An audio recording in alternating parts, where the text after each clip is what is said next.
All right. Wonderful to see so many people. Welcome to the Royal Swedish Academy of Sciences and today's Stockholm Seminar. The Stockholm Seminar is hosted by the Beijer Institute and many other institutes. I'm not going to mention them all today.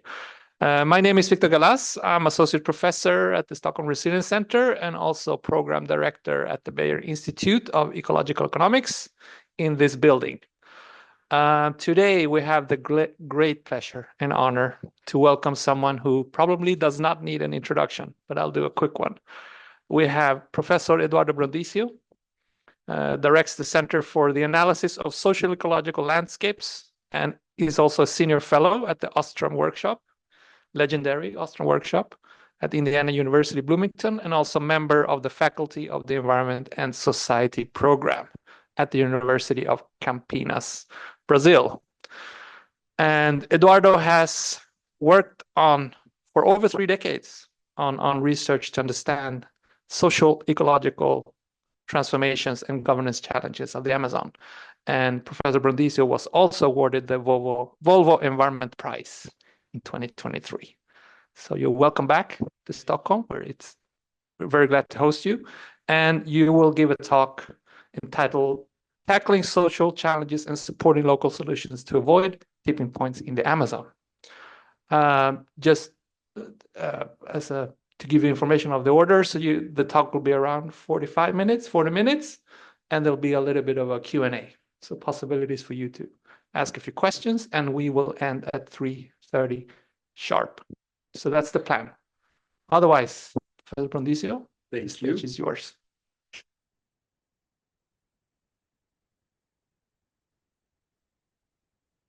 Thank you. It's great to be back. Thank you, Agneta. Thank you, Victor, for inviting me back here. I'm here for dissertation defense, which I'm looking forward to tomorrow. Just had a wonderful meeting with your group of students. It was super energizing.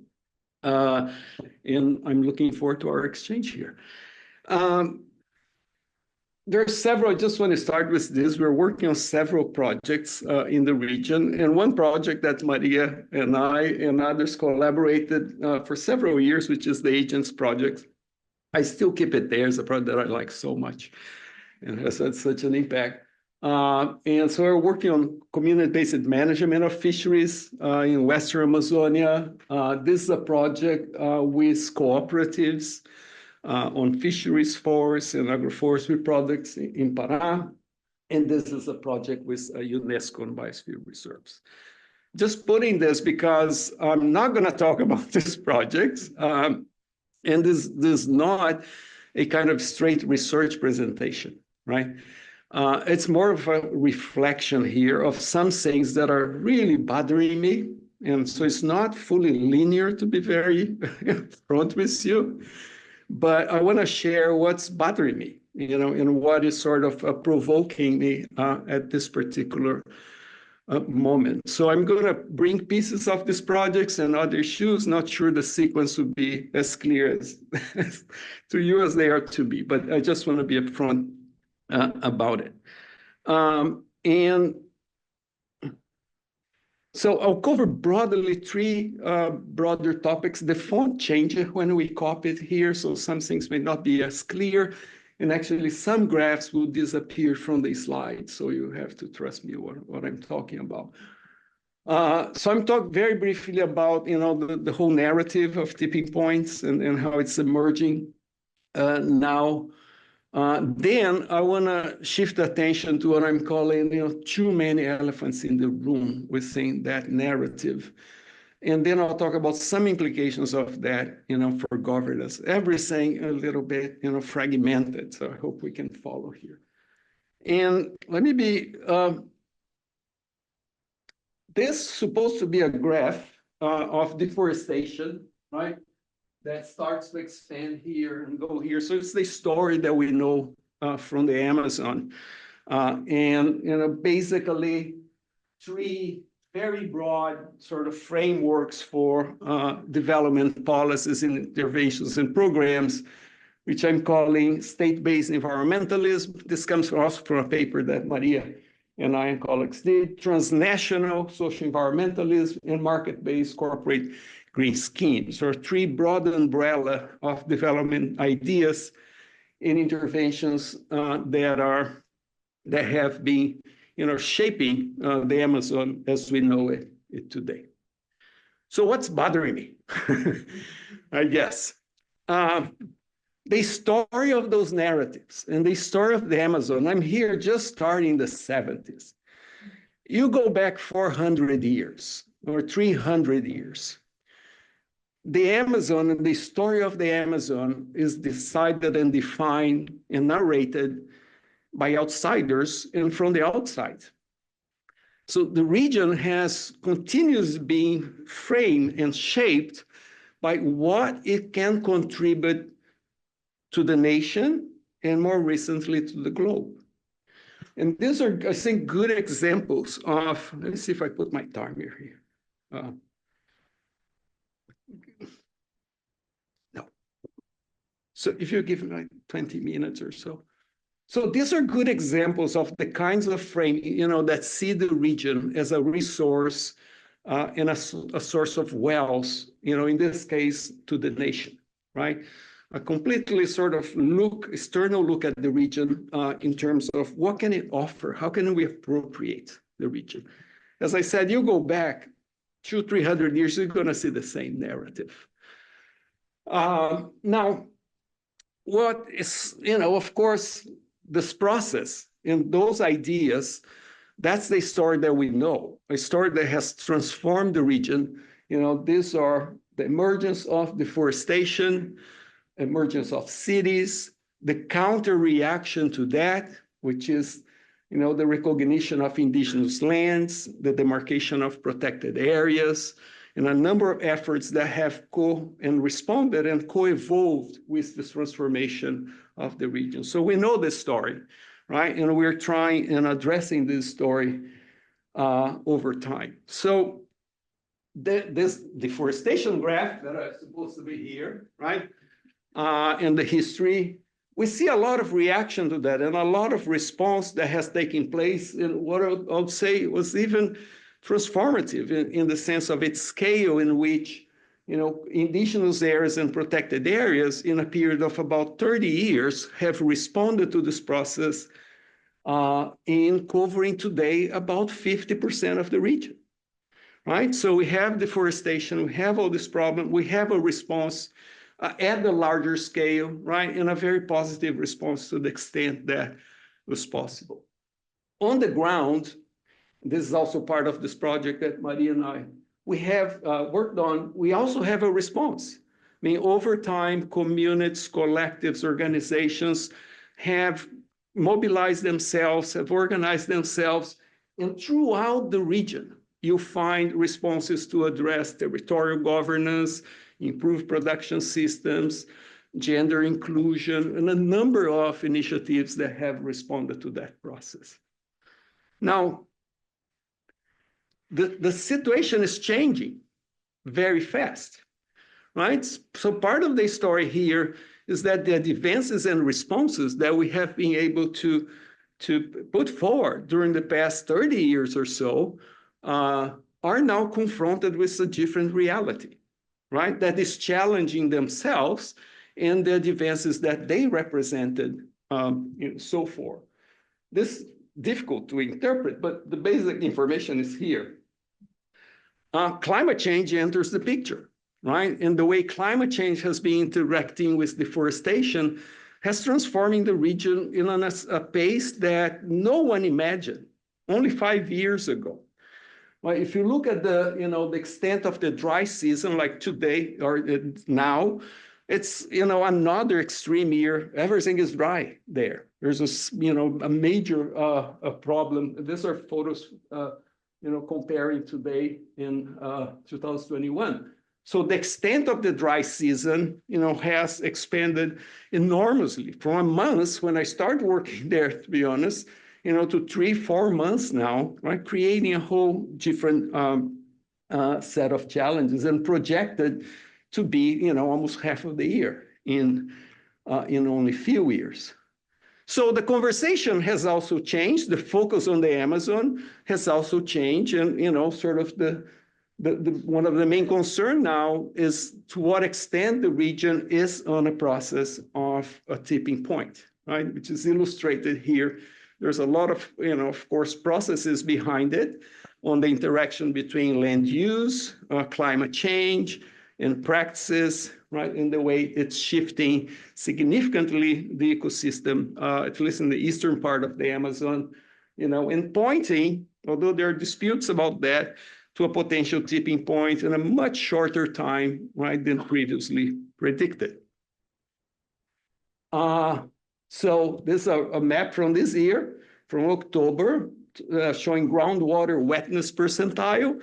Of course, the drought crisis is throughout the region, throughout South America, in fact, right? But it's affecting the Amazon in a way that hasn't been ever seen before. So it's having a global consequence. And we know that, and we have kind of come to realize, and this has become sort of one of the ways that we understand the region today, that the Amazon is really a key part of the global system, right? Not only in terms of what it harbors in terms of biodiversity and cultural diversity and so forth, but in terms of the carbon stock that is, there, and in terms of the water circulation pattern and how that may influence, the entire globe. So there's a shift in perspective that we see the Amazon, much more present, clear, and determinant at the global level, right? And it's part of a growing understanding of a series of interconnected tipping points, right, that will have impact not only on the region and other areas that will have impact on the region, but also, right, the region have an impact globally. So the calls are very clear. You probably, read about this every week. The newspaper, it's becoming more and more prominent, more and more alarmist in some ways, right? But there's a growing attention in which the Amazon is framed in relation to the planet. And that's where my discomfort is coming from, in this sort of new phase of thinking about the region from the outside and for the outside. I'm not questioning this at all, right? All the attention, all the critical thinking about the potential tipping point of the region and its global implications are very granted and needed and important, even because they have an incredible impact on the people in the region themselves, right? But on the other hand, it's also reframing the region, as part of this global process, and the reasons for which we should take care of the region and the attention that we're putting into the region, is becoming more and more framed into a narrative of the global contributions of the Amazon.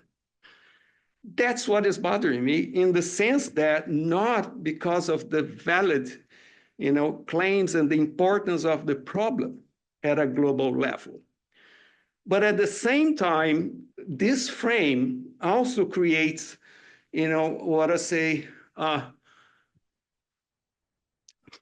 don't have the right word here, a bias or a way in which some problems of the region are becoming visible and are getting attention because they have this contribution, to deal with the global role of the region, while there are other issues in the region that we see on the ground that is experiencing problems very different and demanding very different attention than the problems that we need to deal with, for their local value. That is the discomfort that I want to bring here, again, not to put into question the role of the region globally or the importance of focusing attention on reverting those biophysical tipping points, but it's to bring a side of the region that we see, more and more prominent on the ground that has not been featured or has not been considered, as we approach the region from the outside. So, and that has, two sides of it. One is the kinds of actual problems that we should be paying attention to, and who defines what are the priorities for the region. The other is that, the current trends in environmental and climate change are also undermining, together with these other problems that I'm going to talk about, they're also undermining every advance that has been gained during the past 30 years.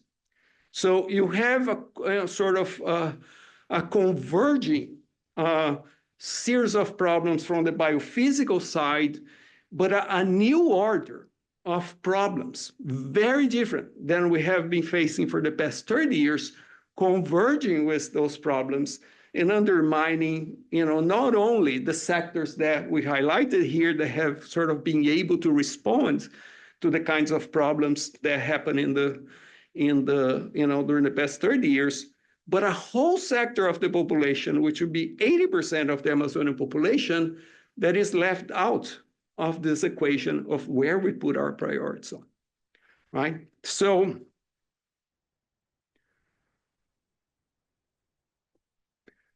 the first thing is the urban, and I have written about it.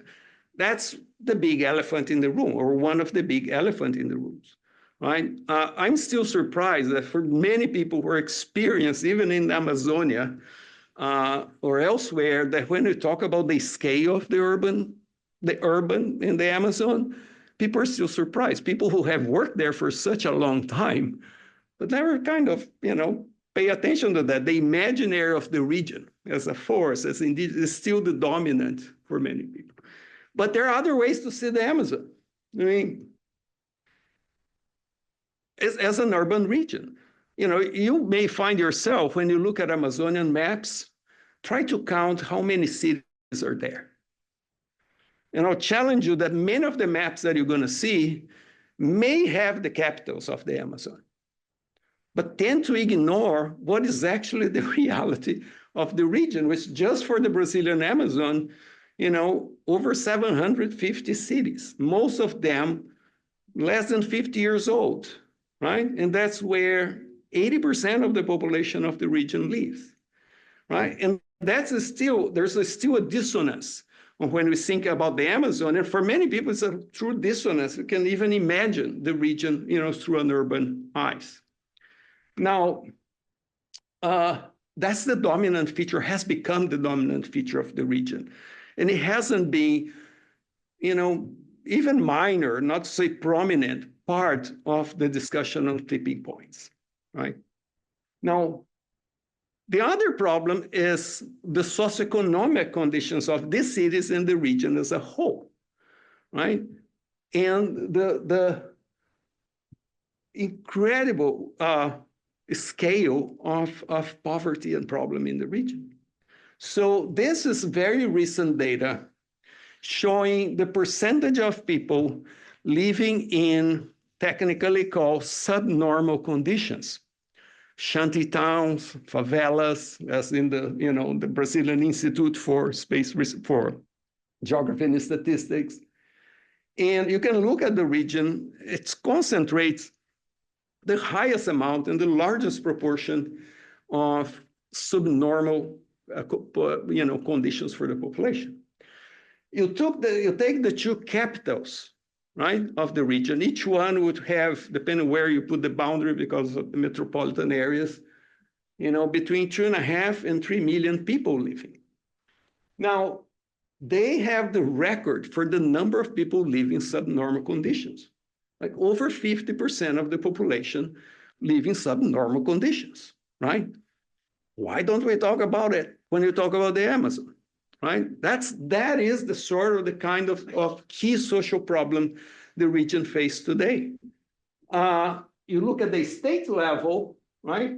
And that's the state as a whole. For the Amazonian state, almost 35% of the population of the state as a whole live in subnormal condition. This is not taking into account rural areas, where the highest concentration of poverty is. So, I mean, that is the kind of thing that, you know, it's bothering me in the sense of when we talk about tipping points, when we talk about, you know, activities to restore the region, all of which is crucial, it's still not part of the narrative. In what ways those activities we also have a positive impact or address the kinds of issues that are there. How do they look?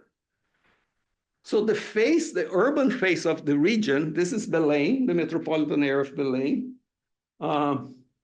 So these are mapping, you know, of subnormal areas. And this sort of images of the region that reflects most other urban areas in the Amazon. It's extremely precarious in all sense of infrastructure. If you look more broadly, this is a map of sewage collection across all municipalities in the region, and you can say that it's basically absent, right? For most of the region, the lowest value we have here is 10%, but it's inexistent for most of the region, right? This has a cascading effect on health, on pollution of rivers, you know, that of course spreads beyond urban areas, rural areas themselves. So that, you know, it has a bigger impact.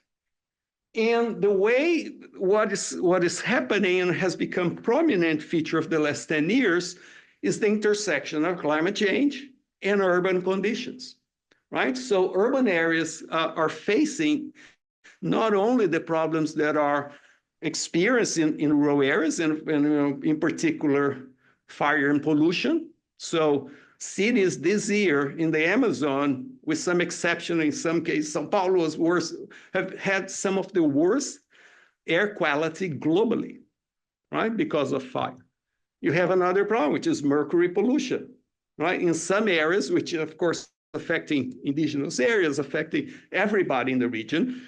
But in some areas, there are estimates, you know, of high level of mercury concentration in more than half of the population of cities. So cities are also experiencing that. And here is flooding. It's a work that we've done several years ago already in the Amazon estuary delta, you know, looking at socioeconomic conditions, housing conditions, and population subjected to flooding, right? And we look at 50 cities. There's a representation of some of the larger cities in the region. And for some areas like Belém that you have just seen, right, or Macapá and so forth, a significant part of the population is experiencing frequent flooding. And I mean frequent flooding all the time, right? So you have that, it's something you see. Yeah. So that's one aspect of the precarity in their infrastructure in the urban areas where most people live in, where you barely hear about. You know, we don't have time, but if we do a show of hands here, how many times have you heard about urban problems in the region? You know, in relation to how many times you have heard about the region, and probably you're going to also see a description there. There's another reality. That reality has been growing and developing for several decades, of course, right? We have studied a lot the process that led to the kind of urbanization and so forth. You don't have time to talk about. But there's another reality that is completely changing the face of the Amazon and has escalated, I would say, in the last decade. Not that it was absent before, but it has escalated to a level that has become, you know, probably the most important concern for people in rural areas, in indigenous areas, and in urban areas, which is the large scale organized crime and illegal economies that have spread like fire in the region. I mean, I work in several small towns, and some of them for over 30 years.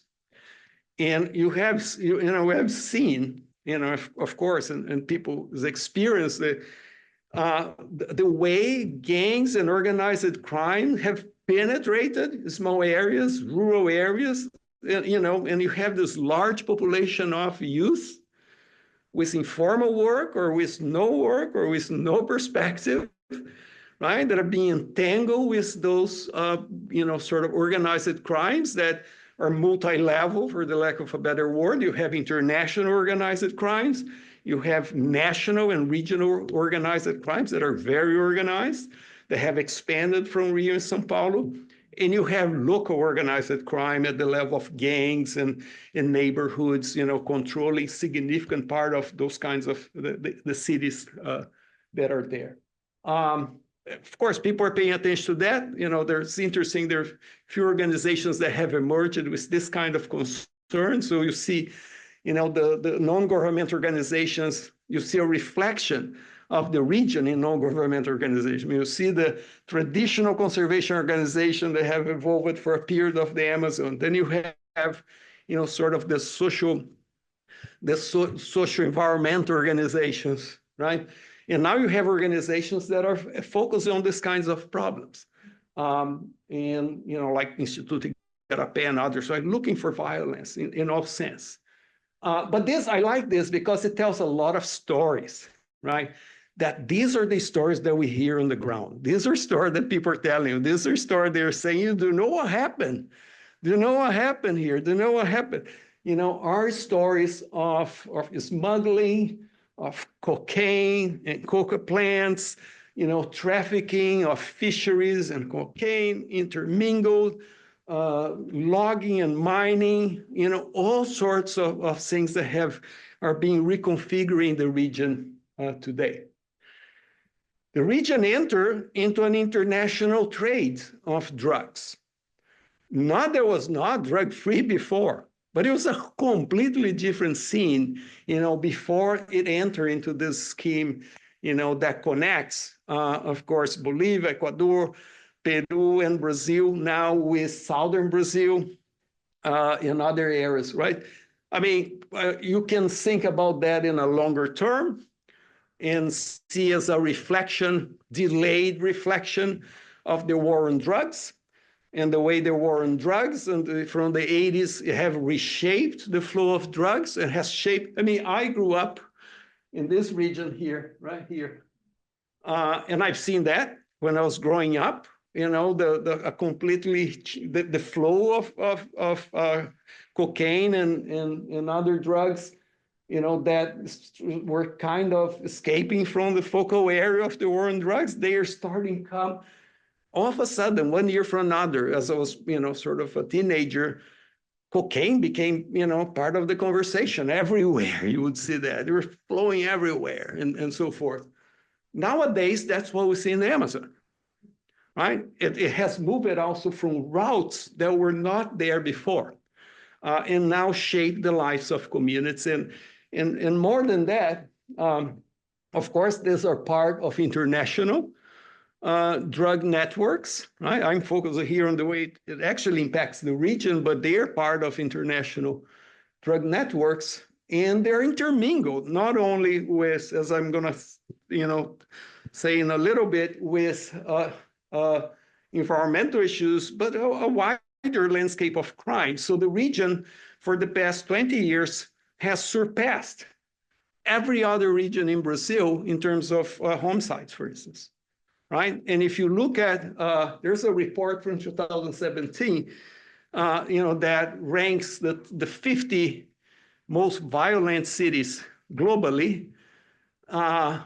One find, I think, is like, 4 of those are in Latin America, which is interesting. And maybe half of those are in Brazil, and a good chunk of the highest ranked city in violence are in the Amazon. Right? So it has all this other consequence. But what has happened in the past 10 years was an extension of the organized crimes and drugs to the environmental domain, so to speak, right? Buying land, clearing pasture as a way also of money wash, investing in financing mining at a huge scale, logging operations, fishing and illegal fishing. So the extent to which what was a separate domain, a domain of drug and other kinds of organized crime, has extended to land and to natural resources in a way that sort of confronting, as I said, all the advances that we have seen before. So these are illegal airplane strips in the region that are financed by such organized crime, right? This is interesting because this is something from the 70s when they're opening the region, and sort of they put a landing strip, sort of as a great advance. This will get you to the gold and so forth. Here it is. I mean, it's everywhere nowadays. Anyhow, so that's what has been bothering me, is this other side of the region, right, that we actually see in people's priority that hasn't been, I think, a part of the conversation, the larger conversation, of environmental change. What are some of the implications? I have, worked on this and showed this in my presentation, you may have seen this, is that, first, the urban grid is defining the region now. It's very different than just 15 years ago when the pattern of urbanization was what we call, in the way we studied many years ago, as disarticulated. There were regional pockets of urbanization and urban grids. It has become articulated for most of the region. So it's defining the way the development of the regional landscape is taking shape, for years to come. The other part is that it has surrounded all the indigenous areas, not all, but a good chunk in the southern rim of the indigenous and protected areas, right? So the model of governance that emerged and was successful to control deforestation, guarantee rights, and so forth, is now a model of governance that is weakened or that, is sort of under pressure from what they cannot control. So I call this a single level governance. It's territorial based to the borders, right? The problems are beyond the borders. Now, so yeah, the text here messed up. So territorial fragmentation, pollution and air pollution coming from the outside, illegal activities, violence, and the story that you know, right? 10 minutes. Okay, great. So I'll skip to some things. Now, this is what I talked at the beginning, right? For the first, and for many years, you have a bottom-up response. And, many, in terms of like born from the bottom up, others from initiatives that have been, trying to address problems in the region. They're everywhere, right? And succeeding and have, being able to achieve lots of advances in the region. But that's what they're facing now. Many of those advances are now, all sorts of contributions that they bring. And I'm going to just speed up so you get these types of initiatives that, Maria and I and others have been looking on the ground and understanding what makes them happen, what makes them, diffuse, spread, sustain, in improving local lives. So all sorts of domain around the region, you find these efforts everywhere. Now, the point here is that this effort, the people who are, sort of leading these efforts, they're facing the problems that I was talking before, right? They are in areas where, there are new players, there's more violence, there's, lots of illegal activities, lots of pressures on the use, lots of pressures on territory. So I'm going to, we don't have time to go through the examples, but I'm just going to make, and focus on the point about, besides the issue of violence and pressures, the issue of the economic viability that is also the other big concern here. And I'm going to skip this process of how this happened. But this is the story of the acai agroforestry, the most emblematic bioeconomy in the region, a bioeconomy that has been from the bottom up, from the hands of small producers, to become, there's a lot of things here. Because there is a story that I can, don't have time to talk. But to become one of the dominant economies in the region, that is everywhere, an agroforestry-based economy, also now in plantations, and he's considered one of the biggest success stories of the Amazon.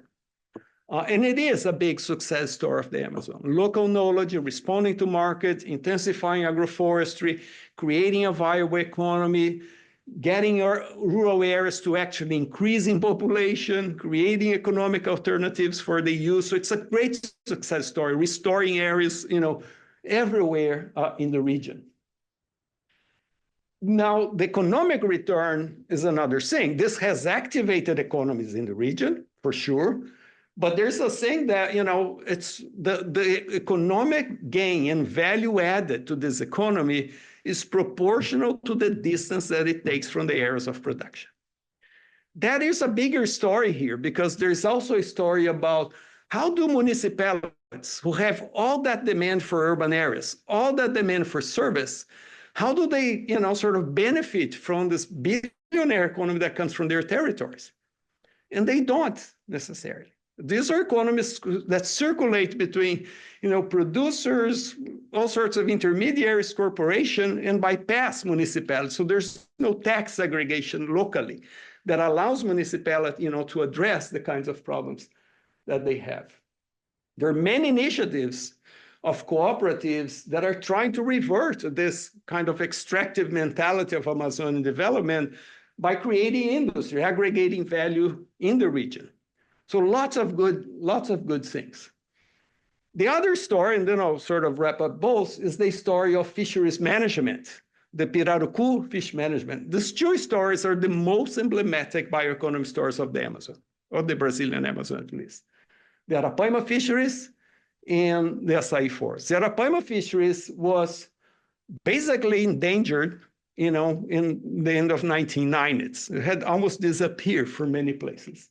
A process of community-based management, which has a long story, has led to the recovery of this. If you look, this is one experience where that idea started. This is the fish population, counted in the lakes of this particular region. Today, it's recovered by, hundreds and hundreds of percent. It's a plentiful resource. It's a great story. The number of communities engaged in floodplain fisheries, now just in the state of Amazonia, it's about 500 communities. So 5,000 fishers that are officially engaged in this system. Super successful story. It has spread as well for everywhere in the Amazon. And today is responsible for managing and governing and protecting very significant parts of the floodplains, like significant parts, huge regions comes from that protection. So this is one thesis from Ana Carla, who actually did a measurement, sort of with the managers of how much area do they protect, with the management systems that they have to protect, because these are lake systems. So we have a direct protection that, these are one community. You can protect directly 1,000 hectares, right? Effectively, meaning the area that you can see and monitor, up to several thousand hectares. And functionally, meaning the areas that one way or another you're governing, it can be like 10,000 hectares that one community is protecting, taking care out of their own pockets, right? So huge importance, a great case, but it's facing lots of other problems. So I'm just focusing on the economy here, but okay, it's facing the problem of, first, all that crime that we're talking about, they are their doorsteps. The illegal economy for this fish is huge, as intermingled with cocaine trafficking. You have mining in these areas, and you have very now well-financed actors playing out and disputing these areas. But what this here shows is that this system has been able to, have a high ecological return. We recover entire fishing population, protect huge areas, include lots of communities and so forth. Very high non-economic returns. The communities are organized, right? You have a sense of identity. You have all sorts of opportunities and so forth and so forth. But the bottom line is not adding up. That's a longer story here, but the point there is that, you know, the way they are positioning the value chains for this economy and all these other pressures that are now over them is sort of creating a proportional equivalence problem in common pool resource, right? They are basically paying to produce in some ways. And that is creating a disincentive, right, for the use and for people who have to invest a lot of money on the system, similar to other activities. That's why I'm just highlighting this aspect. This is, of course, a problem of markets and a problem of logistics and how smallholders, you know, are part of the logistics for their bioeconomies and social bioeconomies.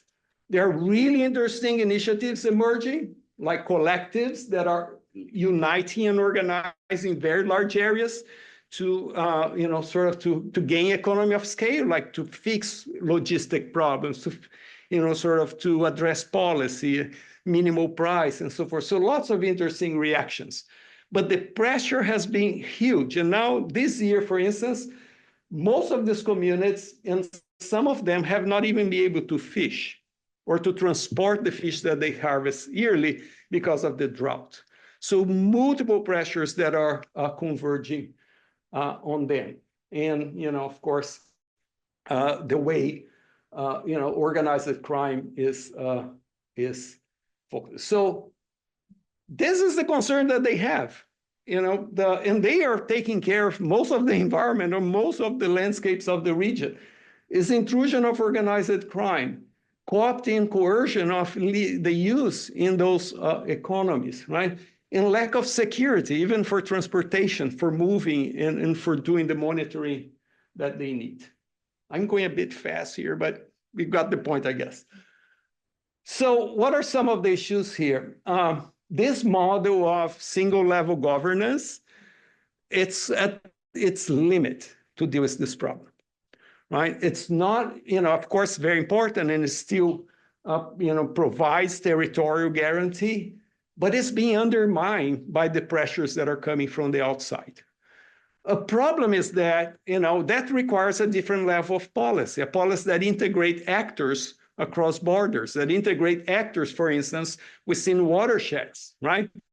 The problem is that you have this asymmetry of power and visions and ideas between actors that are next to each other, right?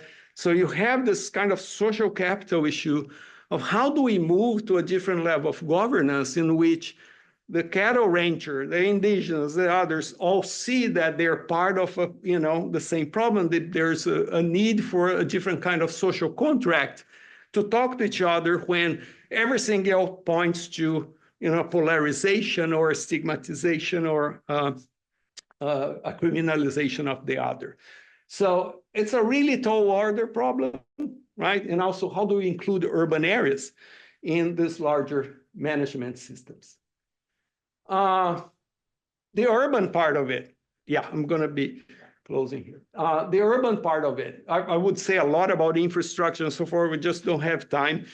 The point that I end up putting here is that the urban and the rural are closely linked, and we need to start talking about that as closely linked. Part of the problem of the urban is that the Amazon had an urbanization without industrialization. So you have an urbanization, a pace of occupation and demand for service when you don't have, you know, sort of the income for that. So you have a perpetual discrepancy, and that's because of this export economy, where very little is left for the municipalities to address the kinds of service that they do. Rural economies are trying to revert that. You know, the efforts to bring industries and value aggregation are in rural areas. But they were the ones who bring, you know, then taxes and employment and so forth that helps municipality. The problems of pollution, water, and so forth are interconnected between rural and urban areas. So I haven't seen a discussion that address water problems in the Amazon that look at urban areas as part of that big ecosystem, right? Or that big interplay. So a lot of things, but the point here is, we need to bring the urban to this discussion, and what's happening in the urban is an outcome of what's happening in the urban. This is an example, of course, compounded by climate change.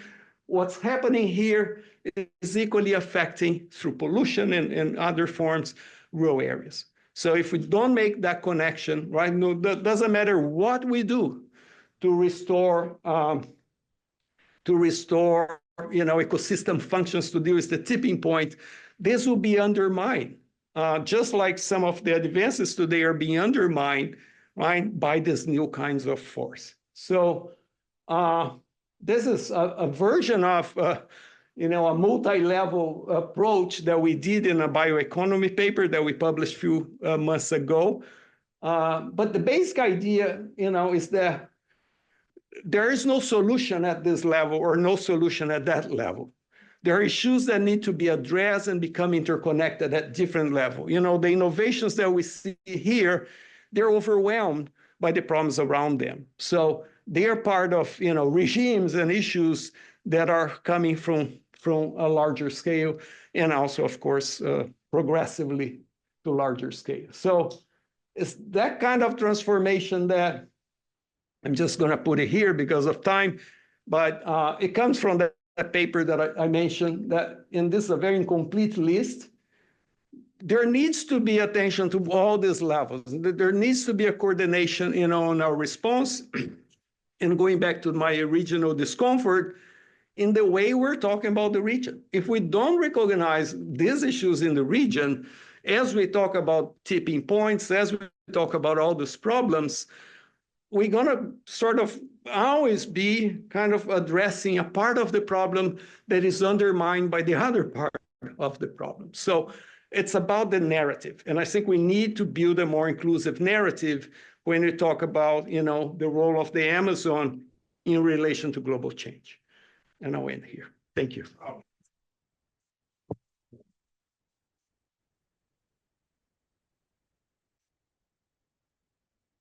Thank you so much, Eduardo. That was quite eye-opening. So we have 10 more minutes for questions from the audience. I'm going to take questions just from the room, so not from Zoom, if that's okay. Make it easy for me. So what about here in the front? You want to go first and say your name, and do we need to use the mic? Yeah. So I'm also Brazilian, and it was very interesting, the presentation. And I heard the COP next year is going to be in Belém, Pará, one of the capitals you mentioned. So do you think the fact that the international community is going to be there, it's going to maybe to help to address the situation that you talked about and bring this reality of not just the environmental, but also the urbanization problem into debate? Good question. I don't know. I don't know. I think to some extent, at least part of that conversation in the COP, we'll have to confront these issues. It's becoming harder and harder to hide, I think. But how COP goes, and the problem with the urban or with all those things is that they are too messy to be confronted. And at the same time, they are invisible. And I think this level of complexity it becomes difficult in these conversations where you're trying to get to few agreements, trying to get, to some consensus where you bring this level of complexity to the table. I don't know, but I think it depends on us. And that's why I decide to make a talk like this, this reflection of a discomfort, because the tipping point and the global role of the Amazon is dominating the narrative. And if we don't call attention to the other realities, this will be the dominant narrative. So the conversation will be about restoration only, right? Or, putting limits on this and that. Instead of thinking about this interconnection. So I think it depends on us in making these issues visible to the conversation. More hands. I see a lot of colleagues raising their hands. I think I'm just going to prioritize guests, if that's okay, because you guys get to interact with with Eduardo anyway. So they're in the back. I think I see someone. Yeah, please. And use this little mic over here. Thanks so much. My name is Thais. Really nice to see you. Good to see you. So she worked with us. We worked together in this project. So I'm kind of half and half. Yeah. I'm a PhD student. Mariam Teng was my supervisor in my master, and I did a master with the Agent project. Yeah. So thank you so much. I would like to have like two comments and one question. First of all, one more elephant is the gender issue. We all know how big it is, this issue in Brazil, and how all of this has affected women in the first place and foremost. The second one, it's about the governance. We have COICA, that is the coordination of indigenous organizations in the Amazon basin. I think this is a good initiative also to highlight and how the governance and a board has been done from indigenous groups. But I would say about the visibility of some problems than others, how you can, what is your thoughts about the regions as well? Because we focus a lot on the Amazon, and then we started to have like this conversation and heard other regions as sacrifice zones as the Cerrado. And we forget how biomes has been interconnected and depend on each other as well. So it would be lovely to have your thoughts about that. Well, that's a great point. I didn't even, sort of mention that. You're right. I mean, the assumption of policies that have been emerged to protect the Amazon is the assumption of other sacrifice regions. And the savannas of central Brazil and now the Caatinga, the drier forests, of eastern Brazil have become the sacrifice zones.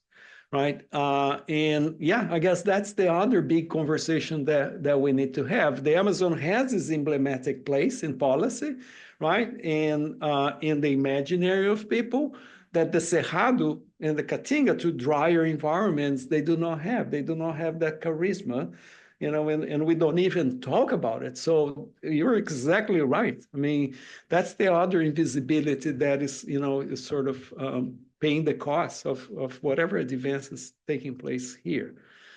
It's again a matter of, how do we expand this narrative, not to isolate the Amazon as a source of policy from the other regions.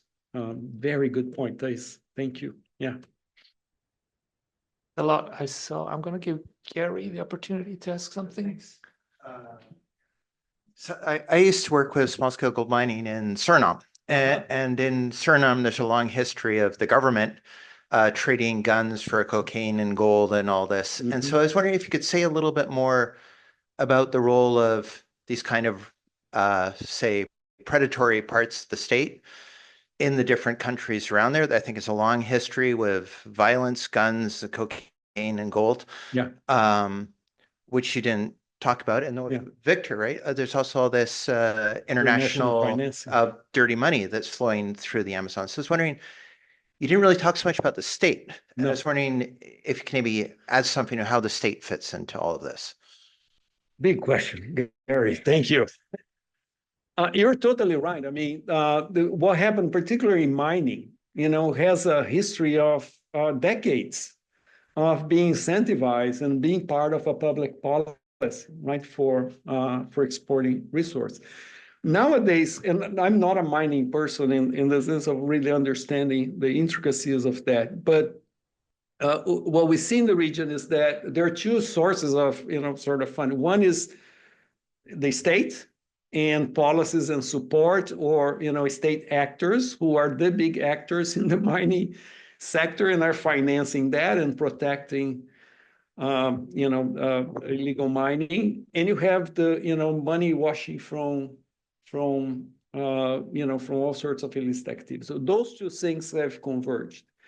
But in Brazil in particular, mining got a boost with Bolsonaro, because, he basically open up, authorize, and create a narrative of value for mining, that empower the agents that we see now on the ground.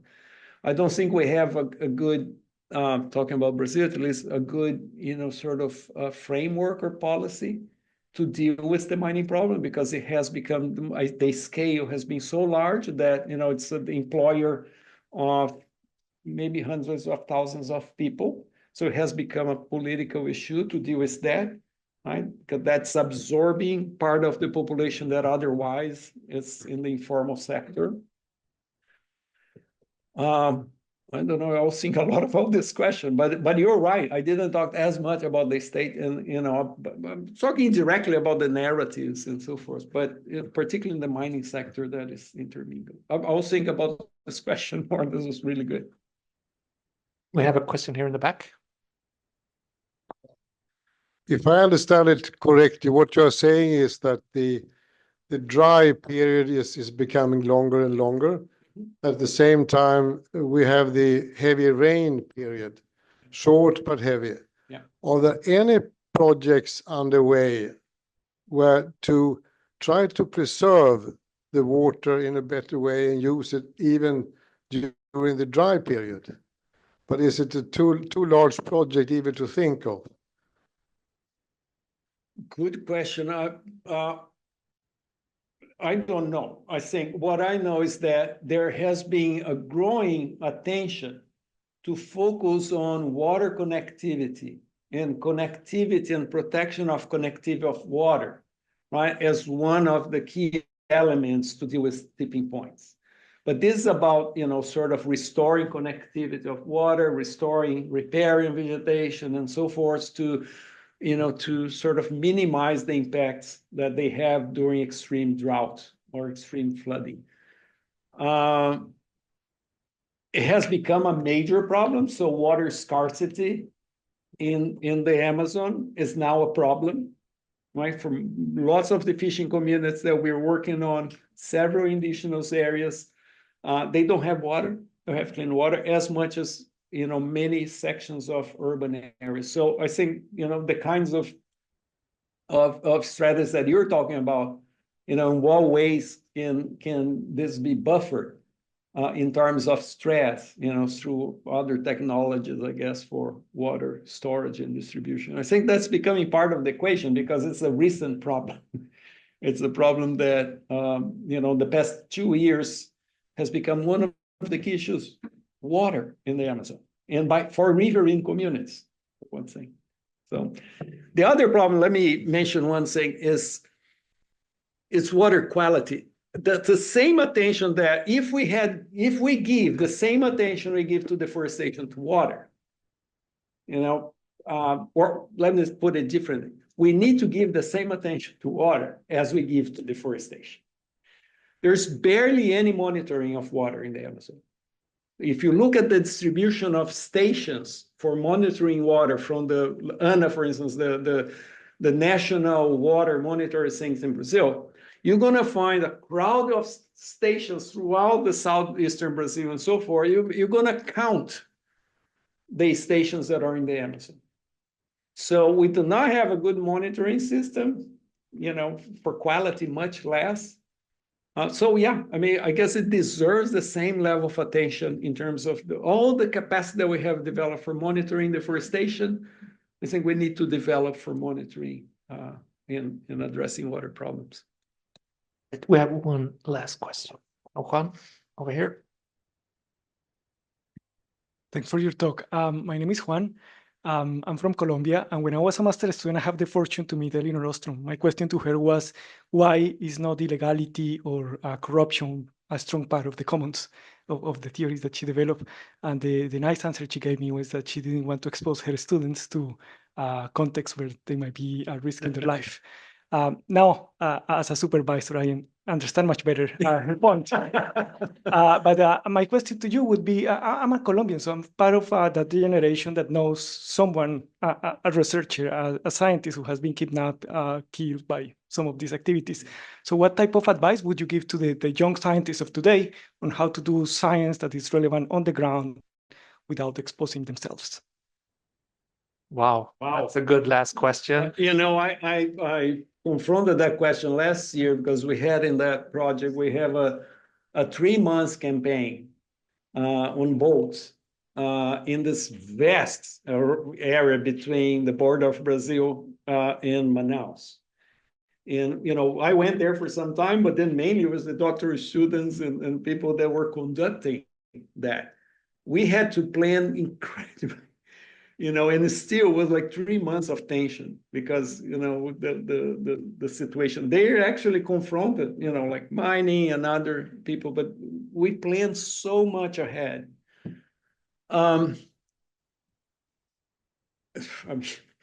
What do you say? What do you tell a student who wants to go to a conflict zone?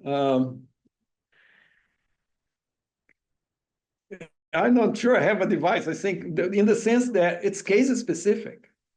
I mean, it's super case specific. You can. I don't think there's a generalized way of being safe in this kind of situation. You have to know your place. You have to understand the players.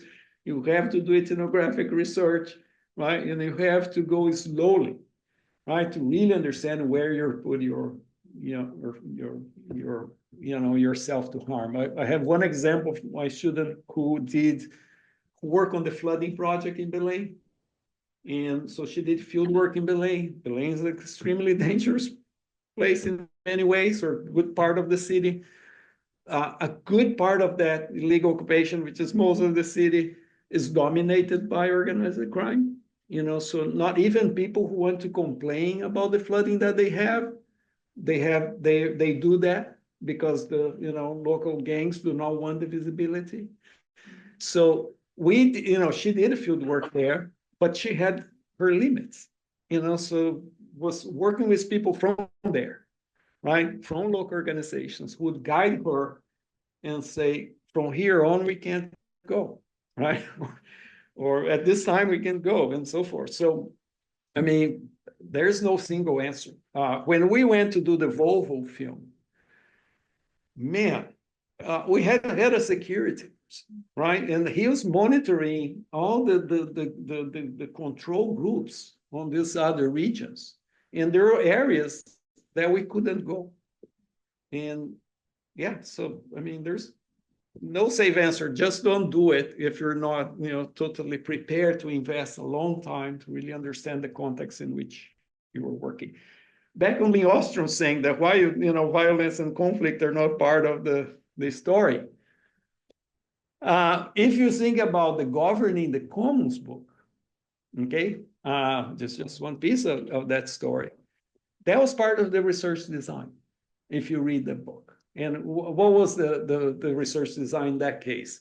She had to isolate what she called the asymmetrical pollution problem or some other problems, right? In which the local organizations that she was trying to understand internally the mechanism working for collective action, could be isolated from the control and role of these external actors locally. So she looked at, and the book has a lot of cases that fail. So you have lots of cases that fail, including because of violence. But in the design of the book, she was concerned with controlling to some extent the external pressures to understand, the really mechanisms of collective action internally. So there's a research design there too, I think. We need to close. But I mean, so much. incredible. Thank you so much for your work, Eduardo, and this wonderful talk, eye-opening.